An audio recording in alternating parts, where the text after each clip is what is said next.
மல்லி சீரியல்ல இதுக்கப்புறம் என்ன நடக்க போதா அப்படின்றத இந்த வீடியோல பார்க்கலாம். இப்போதாங்க கொஞ்சம் லைட்டா சூடு பிடிக்கிற மாதிரி இருக்கு நம்ம சீரியல். அதாவது ஒரு பக்கம் நம்ம தீபன் ரொம்பவே நம்பி ஆசைப்பட்டு ரொம்பவே ஒரு இன்ப அதிர்ச்சியில தீபிகாவோட வீட்டுக்குள்ள வந்திருந்தாரு. ஆனா கடைசியில புஸ்வான மாதிரி ஆயிடுச்சு. ஏன்னா அப்படியே அந்த பாத்திரத்தெல்லாம் தூக்கி போட்டு கீழே உடைச்சி நம்ம தீபன் முன்னாடி ரொம்பவே அசிங்கப்படுத்திட்டாங்க.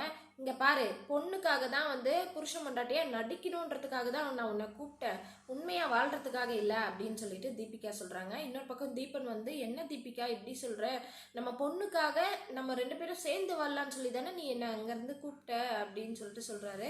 அவரோட முகத்துல அந்த ஷாக்கை பார்க்கும்போது ரொம்பவே ஏமாந்து போன ஒரு ஷாக்குங்க. அதை அவர் முகத்துல பார்க்கவே முடியல, அந்த அளவுக்கு ரொம்பவே ஏமாந்து போயிடுறாரு.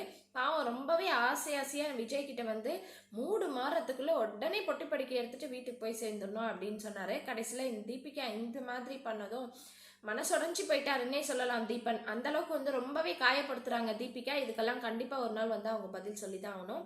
சரிங்க, இப்போ தனித்தனியா இருக்கும் போதே பிரச்சனை அப்படி பூகம்பமா வெடிஞ்சிட்டு இருந்தது. இப்போ ஒரே வீட்டுல இருக்காங்க.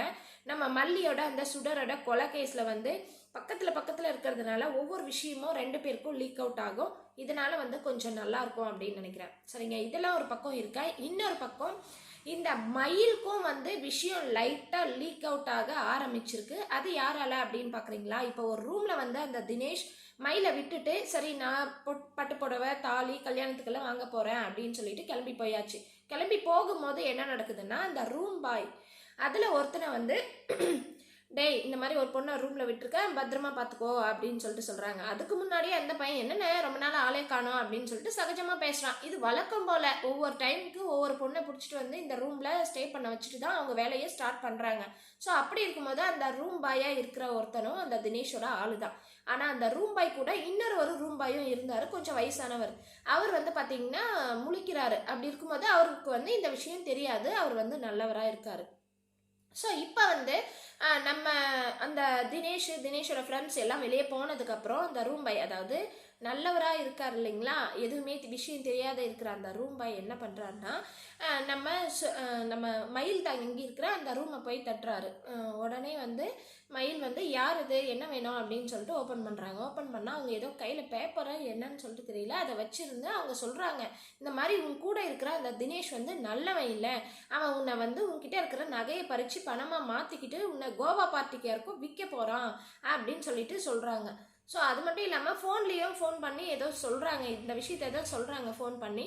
உடனே நம்ம மயில் அவனுக்கு உங்களுக்கு அவனை பற்றி என்ன தெரியும் அதை சொல்லுங்கள் முதல்ல அப்படின்னு சொல்கிறாங்க. இப்படி சொல்லும் போது சரி யாரோ வர மாதிரி இருக்குது, நான் அப்புறம் கால் பண்ணுறேன் அப்படின்னு சொல்லிட்டு அந்த ரூம் போய் வச்சிடறாரு. அவர் ஏதோ நல்லவராக இருக்காரு, விஷயத்த கொஞ்சமாவது மயிலுக்கு புத்தியில் உரைக்கிற மாதிரி சொல்லியிருக்காரு. இதை கொஞ்சம் யோசிச்சு மயில் கேர்ஃபுல்லாக நடந்துக்கிட்டாங்க அப்படின்னா நல்லாயிருக்கும். தினேஷ் பண்ணுற ஒவ்வொரு விஷயமும் ஒவ்வொரு பேச்சும் அவங்களுக்கு சந்தேகம் வர மாதிரி இப்போ அந்த ரூம் பாய் சொல்லியிருக்காரு. ஸோ இதுக்கப்புறம் மயில் கொஞ்சம் உஷாராக தான் இருப்பாங்க. இன்னொரு பக்கம் நம்ம நாகுவால அந்த ரூம் வீட்டில் இருக்க முடியல. இந்த ராஜி பேசுகிற பேச்சால எல்லாமே இவ தான் பண்ணிட்டு ஏமாத்துறா, ஃப்ராடு அப்படி இப்படி இவ தான் திருடி அப்படின்னு சொல்லியிருக்காங்க.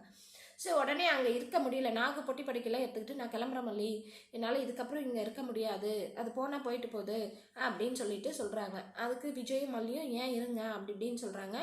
உடனே நம்ம நாகு அவங்களோட மனசில் இருக்கிறத சொல்கிறாங்க. மல்லி நான் சொல்கிறேன்னு தப்பாக நினச்சிக்காத, ஒருவேளை நம்ம வீட்டில் நம்மளோட அந்த அரலூசி எடுத்துருக்குமோ அப்படின்னு சொல்லிட்டு சொல்கிறாங்க. யார் அண்ணி மயிலா அப்படின்னு சொல்லிட்டு, ஆமாம் மல்லி அப்படின்ட்டு. ஸோ இப்போ நாங்கள் சொன்ன இந்த விஷயத்தினாலையும் மல்லிக்கும் விஜய்க்கும் அந்த டவுட்டு இது மயில் மேலே போனால் நல்லாயிருக்கும். இன்னொரு பக்கம் பார்த்தீங்கன்னா மயிலுக்கும் அந்த தினேஷ் மேலே டவுட் வர மாதிரி தான் அந்த ரூம் பாய் பண்ணியிருக்காரு. ஸோ இது அப்படியே டெவலப் ஆச்சு அப்படின்னா கண்டிப்பாக மயில் கண்டுபிடிச்சிருவாங்க. அவங்க என்னதான் இப்போ தினேஷ் கிட்ட ஏமாந்துருந்தாலும் கொஞ்சம் உஷாராக தான் இருக்காங்க. இந்த தினேஷே வாயை கொடுத்து மாட்டிக்கிட்டு வசமாக அங்கேருந்து எஸ்கேப் ஆகிற மாதிரி நடந்தால் நல்லாயிருக்கும்னு நினைக்கிறேன். வெயிட் பண்ணி பார்க்கலாம். நீங்கள் என்ன நினைக்கிறீங்கன்னு சொல்லிட்டு மறக்காமல் கமெண்ட் பண்ணுங்கள். இந்த வீடியோ உங்களுக்கு பிடிச்சிருந்தா லைக் பண்ணுங்கள், ஷேர் பண்ணுங்கள், சப்ஸ்கிரைப் பண்ணிக்கோங்க. ஓகே ஃப்ரெண்ட்ஸ், பாய்.